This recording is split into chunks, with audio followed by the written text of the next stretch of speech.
കയ്പമംഗലം ഗ്രാമപഞ്ചായത്തിലെ 11-ാം വാർഡിൽ നിർധന കുടുംബത്തിന് സുമനസ്സുകളുടെ സഹായത്തോടെ നിർമ്മിക്കുന്ന വീടിന്റെ കട്ടിളവെപ്പ് ചടങ്ങ് നടന്നു. രാവിലെ നടന്ന ചടങ്ങിൽ ഗ്രാമപഞ്ചായത്ത് പ്രസിഡന്റ് ബീന സുരേന്ദ്രൻ കട്ടിളവെപ്പ് നിർവഹിച്ചു. സ്റ്റാൻഡിംഗ് കമ്മിറ്റി ചെയർപേഴ്സൺ മണി ഉല്ലാസ്, വാർഡ് മെമ്പർ നഹിദ സലീം എന്നിവരും ചടങ്ങിൽ പങ്കെടുത്തു. മൂന്നുപിടിക GMLP സ്കൂളിന് സമീപം താമസിക്കുന്ന ബീന കോരമ്പുരയ്ക്കലിനും കുടുംബത്തിനുമാണ് ഏകദേശം 650 ചതുരശ്ര അടിയിൽ വീട് നിർമ്മിക്കുന്നത്. കുടുംബത്തിന്റെ ദുരവസ്ഥ സോഷ്യൽ മീഡിയയിലൂടെ ശ്രദ്ധയിൽപ്പെട്ടതിനെ തുടർന്ന് സുമനസ്സുകളിൽ നിന്ന് സ്വരൂപിച്ച ധനസഹായം വിനിയോഗിച്ചാണ് വീടിന്റെ നിർമ്മാണം പുരോഗമിക്കുന്നത്.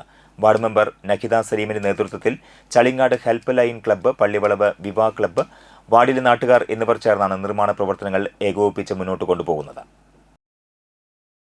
പക്ഷെ നമ്മൾ പഞ്ചായത്തിന്റെ മെയിൻ്റനൻസ് കൊടുത്തു കഴിഞ്ഞാൽ പോലും അവർക്ക് പറ്റാത്തൊരവസ്ഥയിലാണ്. പിന്നെ ലൈഫ് മിഷൻ പദ്ധതിയിലും ഇവർ ഉൾപ്പെട്ടിട്ടില്ല.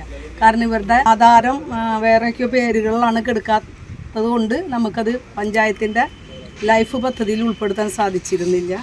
പിന്നെ ഇപ്പോൾ നമ്മുടെ മെമ്പർ നഹിദ 11-ാം വാർഡിലെ പുതിയ ഭരണസമിതി വന്നതിന് ശേഷം നഹിദ ഇവിടെ വന്ന് എൻ്റെ അവസ്ഥ മനസ്സിലാക്കിക്കൊണ്ട് ആള് തന്നെയാണ് ഇത് പ്രയോറിറ്റി എടുത്ത് മറ്റുള്ളവർ കൂട്ടായ്മയുണ്ട് ഇവിടെ സ്നേഹ വീട് എന്നുള്ള നിലയ്ക്ക് ഇവിടെ ഒരു 12 മേലെ ഉള്ള ചെറുപ്പക്കാരും അതിന് സന്നദ്ധ പ്രവർത്തകരും എല്ലാവരും കൂടിയാണ് ഇതൊരു കൂട്ടായ്മ ഉണ്ടാക്കി എല്ലാവരും കൂടി ഒറ്റക്കെട്ടായിട്ട് നിന്നുകൊണ്ടാണ് ഇപ്പം ഇത്ര വരെ എത്തിച്ചത്.